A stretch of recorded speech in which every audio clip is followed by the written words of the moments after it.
Hello, আসসালামু আলাইকুম। আমি রাসেল, সৈয়দপুর থেকে।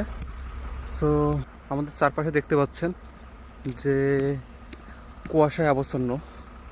দেখলে মনে হবে যেন শীতকাল।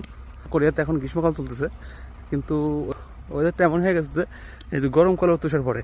আমাদের মানে দক্ষিণ কোরিয়াতে গত সপ্তাহে খাঙ্গমন্দ প্রদেশে প্রচুর তুষারপাত হয়েছে। মানে গ্রীষ্মকালে যেটা একদম অবাস্তব, অকল্পনা, মানে যেটা কল্পনা করা যায় না সেটাই হয়েছে। কারণ গরমকালে কখনোই তুষার পড়বে না।